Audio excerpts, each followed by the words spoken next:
My joy would be complete, dear, if you were only here. But still I keep your hand as a precious souvenir.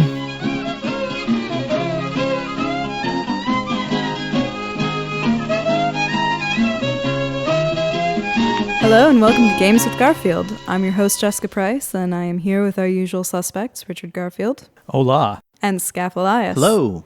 We are sorry that we have been away for so long. To all our concerned fans who are worried about us being kidnapped in some third world country and being held hostage, we are not any longer being held hostage, and thus we can do podcasts again.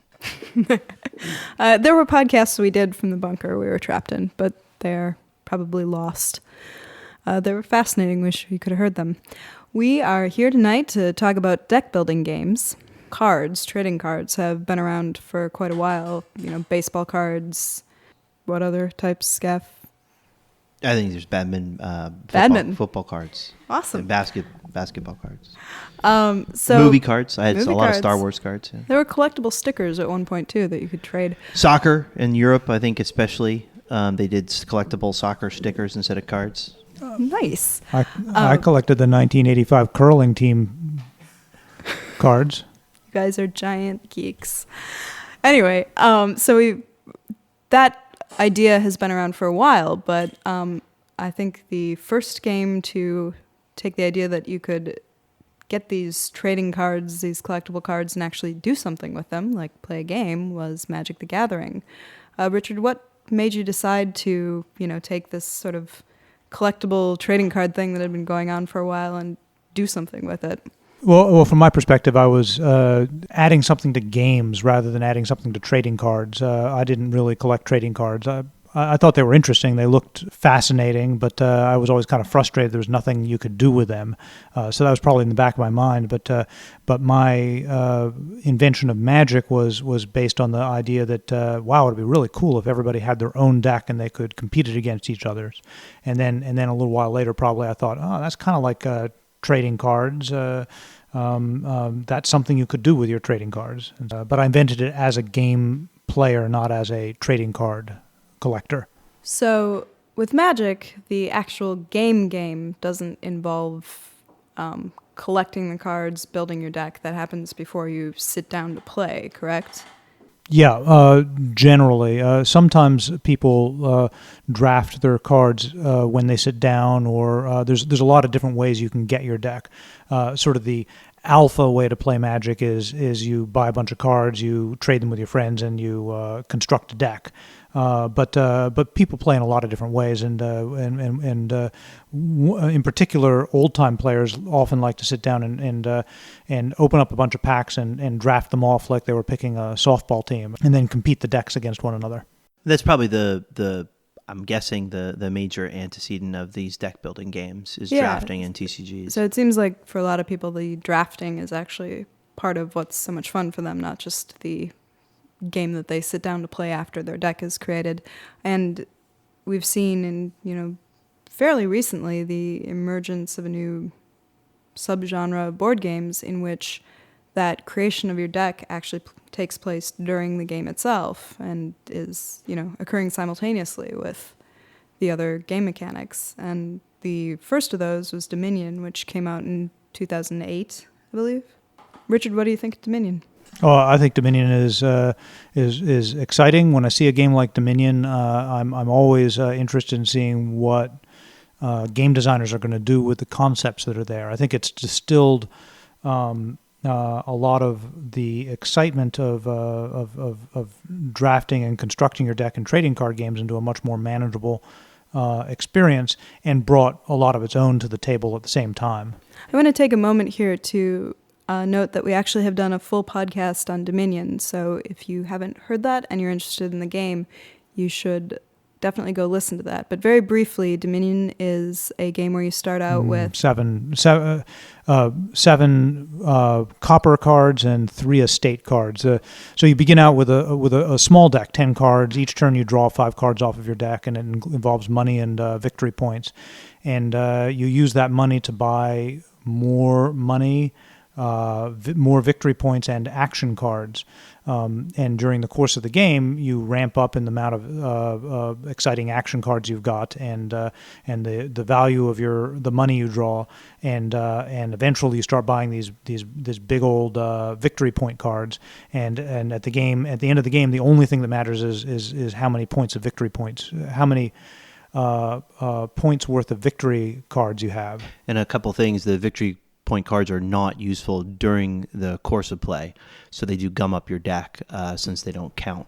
So there's a trade-off between when you buy them, when you want to put them in and everything. And then also the other thing to note is that the cards that you're drafting are how many cards are there? 10 different cards? Right. There's 10 different action cards. 10 different types of cards. 10 different piles. 10 piles. 10 different types of cards. Yeah. Each pile contains the same copies of the same card, but there are 10 different piles of cards from which you can draw. Dominion actually comes with a lot more than 10 action cards, but you, at the beginning of the game, can either pick randomly or can choose from different sets of 10 that you use in that game. And so, if you want to look at the difference in sort of the timeline of the game from something like Magic, for Magic you would buy your cards depending on what you get in the packages, trade them, or, buy other packs and construct the pool that you're creating your deck from beforehand, and then go and play with your friends, correct? But in Dominion, you're actually doing that while you're playing.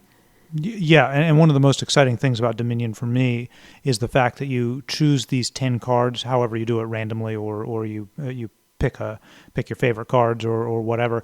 That defines your game, and it makes it very different from other games. So not every game is different, but most are. Yeah. Well, and in fact, you are drafting right up until the end of the game. When you run out of cards, running out of cards is one of the end conditions. If 3 piles are gone, or the province, the highest value victory card, is gone. Anyway, that's probably a longer description than we need of Dominion, but the basics are you're drafting your deck through the course of the game. You're playing as you're drafting, and you're drafting right up to the end of the game. So there have been a bunch of games that have sort of descended from the family tree that Dominion started. It's interesting to me that it's Dominion. It's not just a good game; it spawned an entire genre. That's a very popular one now, and we think that the first post-Dominion deck building game was Thunderstone by AEG. The designer we know well, Mike Elliott. He's an excellent game designer, and you want to talk a little bit about? As far as I know, it was the first. There was a bunch that came out really fast. That was the first one that was in front of me, so it may have been first. It was in the first wave, certainly. I think Thunderstone's biggest contribution was that it added a really distinct flavor to the game, which a lot of people were looking for. In Thunderstone, you were doing a dungeon crawl, you were recruiting a party, you were going into a dungeon and fighting monsters. And I think that for a lot of people, the Dominion flavor was a little bit vanilla. Yeah, I don't think it really tied into what a lot of players were looking for, and I think Thunderstone answered that. Dominion's expansions have added some more flavor. Yeah. I think got pirates over time it's become more flavorful, but Dominion is still principally sort of about the mechanics rather than about the flavor, whereas Thunderstone was more about the flavor. And also, I'd like to give props to everyone in that first wave and AEG, the publisher of this one. It just in that a lot of times people look at a really great game and say, that's a really great game, and now I want to do something else that's interesting. And they said, no, this is good enough that this is a genre of games, and we want to do a bunch of games in the genre.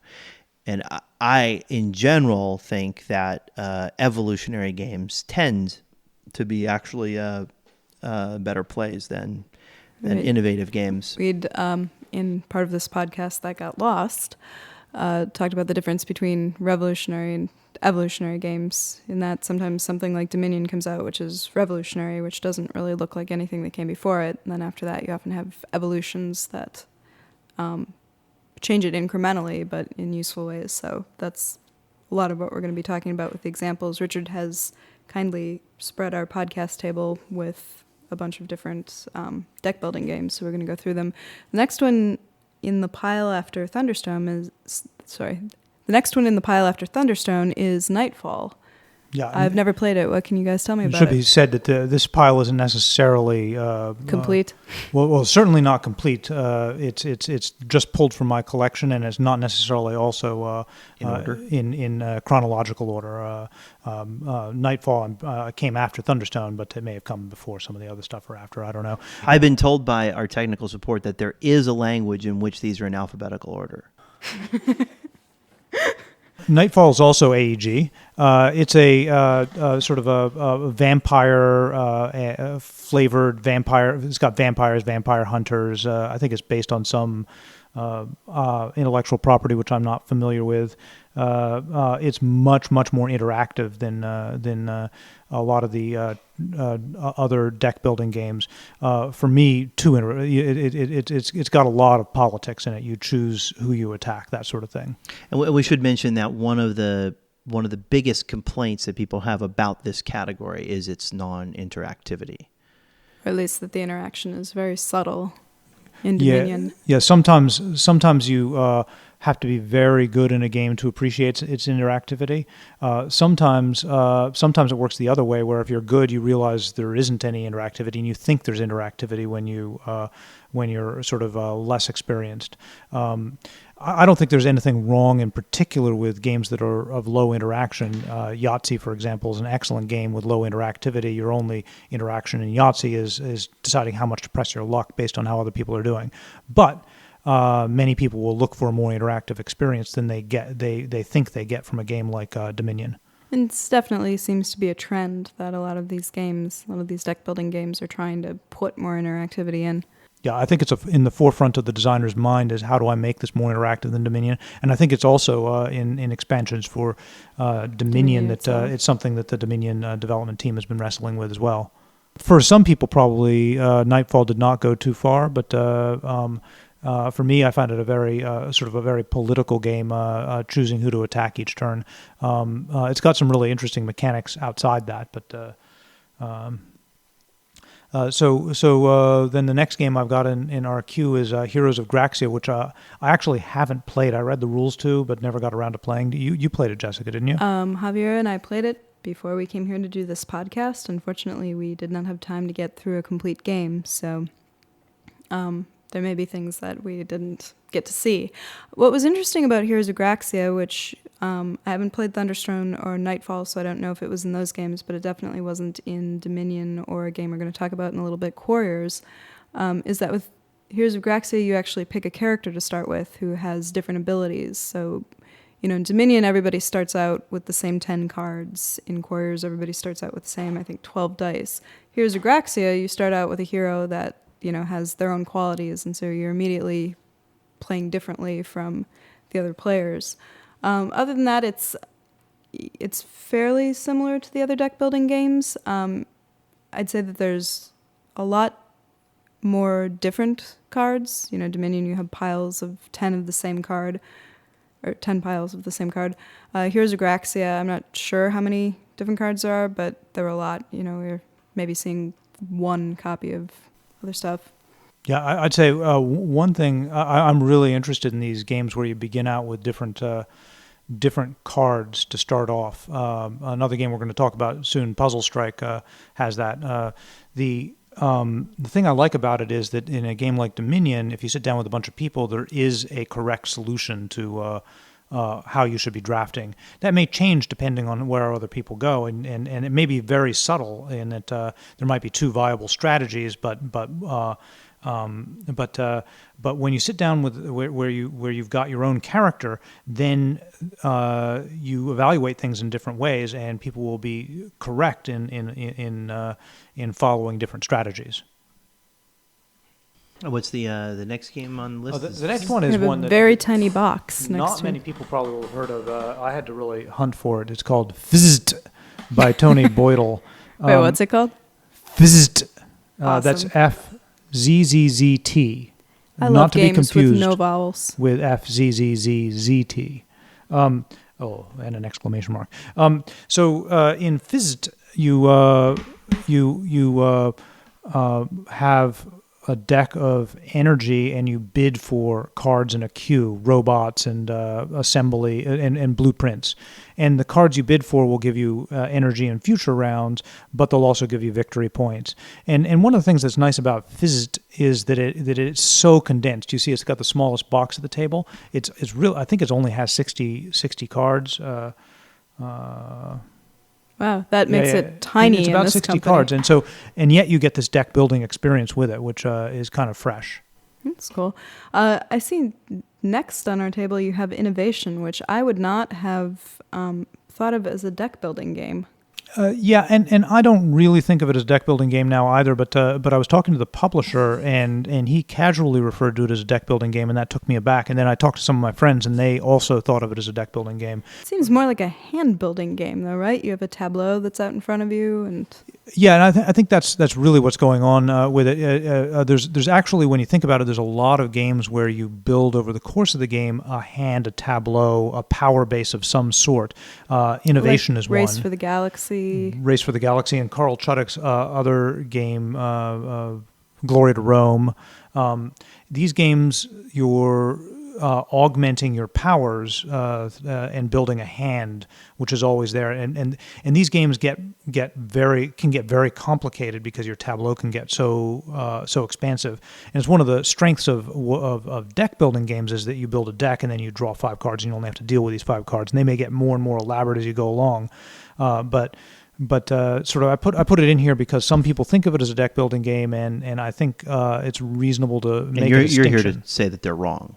I think it's a more useful definition to think of it as a hand building game or tableau building game. Yeah, what would you say is where did the hand building games come from? Hand building games, I'm not sure. They go way back. Maybe Skaff and I have talked about even Gin as being a hand building game. So that was my first thought about these things. Is not only does it feel obviously like a hand building game, but in particular there's this sort of counter drafting element that goes on. Like you're really concerned about what your opponent's hand is, and you build it over the course of the whole game. And it seems like if we include hand building games, this genre gets huge. So and not only does it get podcast. huge, but we get games which are long before Dominion, and Dominion clearly started something, and that wasn't hand building games. Right. So for purposes of this podcast, we'll stick with deck building games. Right. So this is here sort of to spawn that. And actually, one interesting thing to point out is even like Heroes of Graxia, right on the box, it says deck building game for 2 to 6 players. So this is actually being acknowledged. As a genre. So the next we've got lined up is Ascension. I've never played Ascension. Can you give us a summary? Yeah, Ascension was designed by Justin Gary, who's actually was a Magic player. Was he a professional? Absolutely. Yeah. Junior and then professional, and quite a good Magic player. Magic players, you should see the proud little smiles Richard and Skaff have. So, Richard, what's unique and interesting about Ascension? Well, Ascension has a large deck you flip up cards from. So rather than seeding the game with a number of action cards, which everybody's purchasing throughout the game, you roll 6 cards, and you can pick any of them to purchase. And after you've purchased it, then another one flips up, so you can purchase several in one turn. This gets rid of the thing I like the best about Dominion, which is how radically different each of their games are because of the cards you seed the game with. But at the same time, it introduces a whole new level of interaction to the game and excitement, because the game does change during the course of it, depending on what games are out, what cards are revealed, and it manages to get a whole new level of interaction in the game without sort of effortlessly, because when I buy a particular card in Ascension, it disappears, which means nobody else can get it. In the other games, if I buy a particular card, it's there for everybody still until that whole pile runs out. So it's a lot about counter drafting. Yes, yeah. There's a lot of the interaction and the skill in the game is Denying not cards only to other taking players. what you want, but denying it to other people. And in fact, one of the mechanics of the game is to get rid of a card from the center pool, so you're not even buying it. I just play an action card, get rid of one of those cards, and then if I might get rid of a monster that I can't kill immediately to deny it from you, or get rid of some artifact which is more useful in your deck, but I don't want to purchase. This actually reminds me of a mechanic in King of Tokyo where you can sweep the cards that are available for purchase, usually to keep somebody else from getting something. Or Yeah, I suppose there's some similarity there. So the game can actually be played pretty seriously. I've seen a lot of tournaments occurring on it. The only other game I've seen played seriously is Dominion itself. But that's also been aided by the fact that they've come out with an excellent iPad, iPhone app for it. The app allows you to play not only against AI, but pass and play works very well, and play across with unknown people at any time of the day or night is possible. It's got a nice interface. Excellent interface, really impressive. If you have one of those devices, I highly recommend it. So speaking of the iPad and different media, we have 2 examples here of games that have come out fairly recently, I think, that dispense with cards entirely. The first of which is Puzzle Strike. Yeah, Puzzle Strike, bag of chips. Yes, bag of chips. So You're you have, drafting chips and throwing them into a bag? Yeah, you might think Pogs. Yeah, you're drawing them out of a velvet bag. Velvet, nice. Yeah. So, Velvety. so it's really just a bag building game, not a deck building game. Yeah, that's right. And But we can put it in the same category. Sure. And the chips themselves are the least interesting part of the game of Puzzle Strike to me, even though they're the most striking and what will catch people's eyes. The designer bends over backwards to make them act just like cards. To the extent you draw chips out of the bag, you put them in a discard pile. Even if you were to put a chip back on top of your bag so that you draw it first is like putting a card on top of your deck so you draw it first.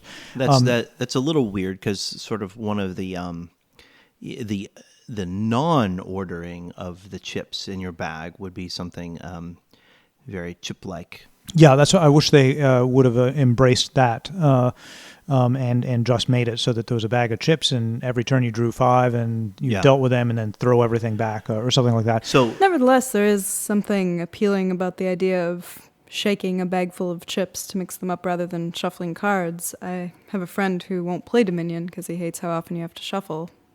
Yeah, and that's certainly understandable. There's a lot of shuffling in most of these games, and a lot of people would find drawing chips from a bag less difficult and more fun. And so there's a visceral pleasure to it. So just go with it instead of you're saying walk tall. Be proud of your chippiness. Be proud of your chips.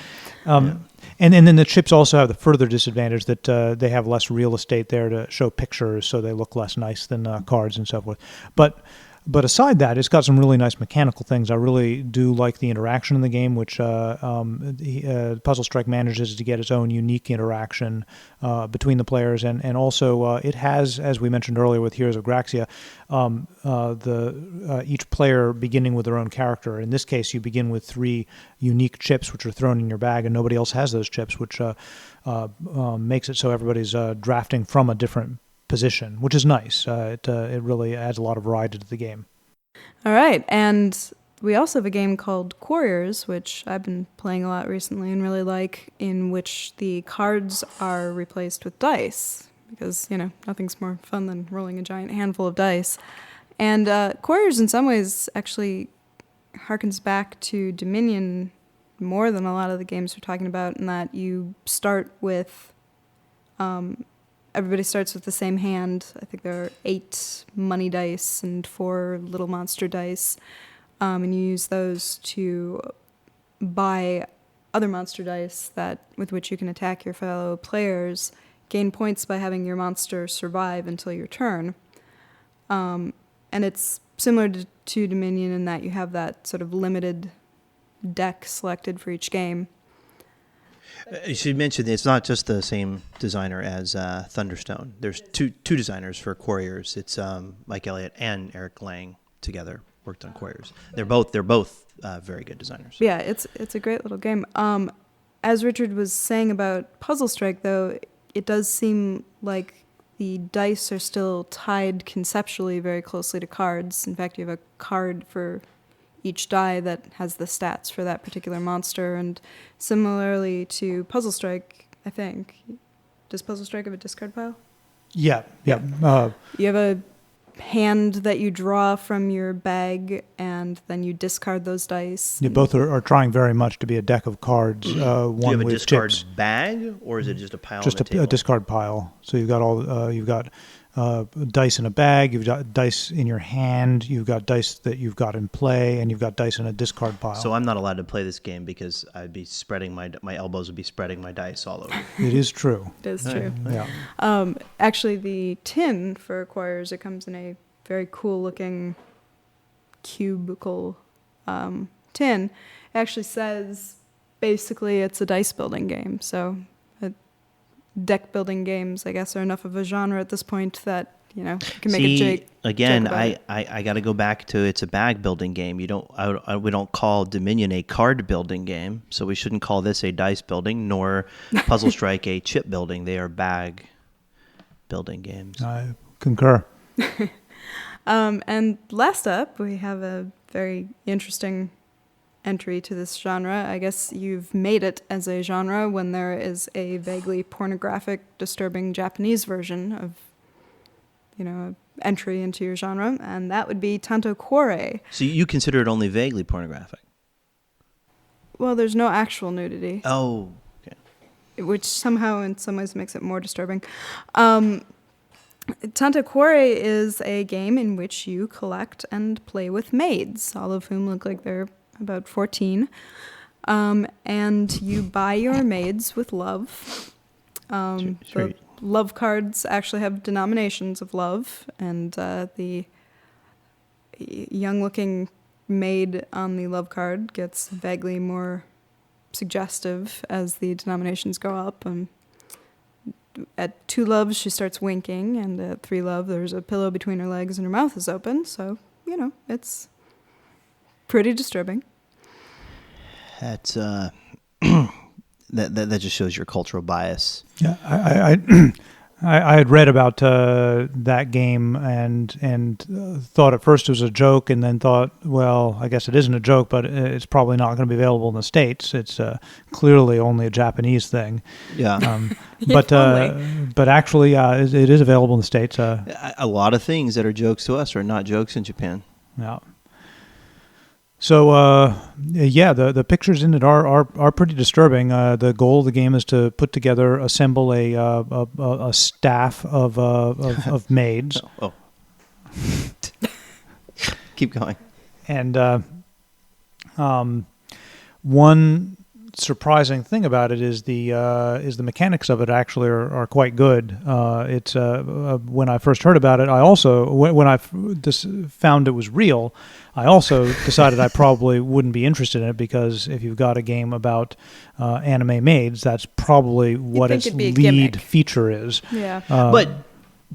But you decided to purchase and open and look at it and play with it anyway. Yes, that's true. After being assured that the game mechanics were actually good, and they were, and I played it a few times and appreciated the mechanics, and then felt dirty enough I had to put it away. So what makes the mechanics so good?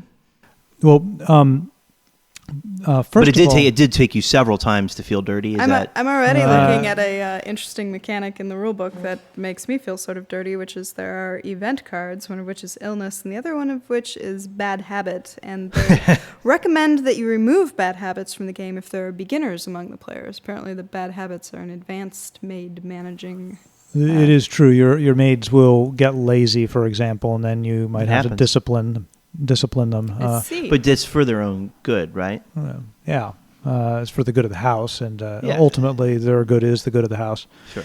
So one of the mechanics, which is really interesting, is in a lot of these games you want to remove less effective cards from your deck, and that's been there since Dominion.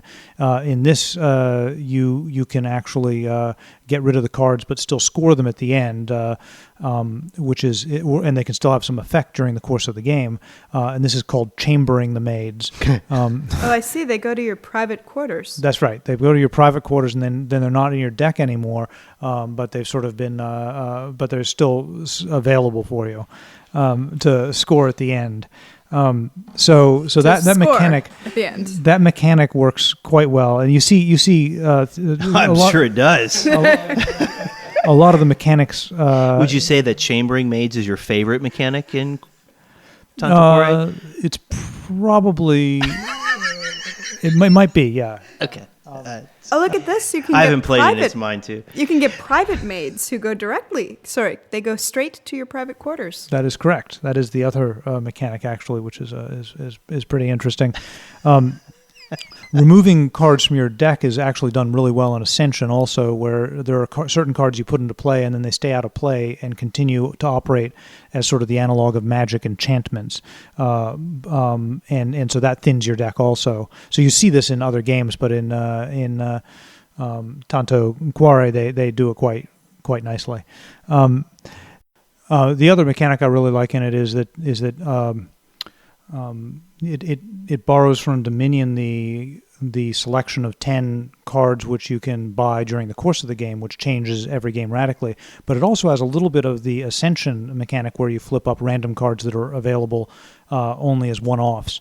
So there's 2 special maids which are available for people to purchase. Special maids. For purchase. Yeah, and if you get one of those, you purchase it with love. Right. If you get one of those, then you are denying it to the other people, which gets that sort of interaction and variety that you have in Ascension. Right, so you buy the maid, and that means that you guys are exclusive. Or, sorry, she's exclusive with you. She goes, I think those are the ones that go straight to your private quarters. Quarters. So it is actually interesting that it like in the course of talking with this about the genre, it's combining several of your favorite mechanics. It sounds like it actually, in some ways, is the most refined mechanics of the games we've talked about. Yeah, I would not put it as mechanically the best here, but it's a strong contender, and beyond that, it's well balanced. Also, the designers clearly gave a lot of thought to the relative values of the cards. Whether the maids were well balanced. Yeah, and so we should actually point out before we make any false promises. You don't run out and buy this and then be mad at us because it's not pornographic enough for you. The maids are all fully clothed. Yeah, they're all fully clothed. It's not. Their clothes it's more. Aren't all that It's full. more the off-color suggestion than it is anything actually. Well, and the fact that they all look like they're somewhere between 8 and 14. It's best to train them young. Well, that makes it more innocent, doesn't it? Right, more innocent. But yes, as I was saying, I think that we can, officially declare that the deck building genre has arrived. It has its own, disturbing Japanese entry into the genre, so must be a real genre. Yeah, and there's certainly other members that I just don't happen to have in my collection, haven't played with, and so I'm not as familiar with. And I know that there's a lot of other deck building games that are in design. Yeah, listeners, you should feel free if you have, if you know about some deck building games that we haven't talked about that. Not just know about that are good. Yeah, that are good that you think we should play. Feel free to leave those in the comments, and we will take a look. And with that, we will bid you good night, and we will be talking to you soon. This is Jessica Price signing off, and Richard Garfield. Sayonara. And Skaff Elias. Goodbye.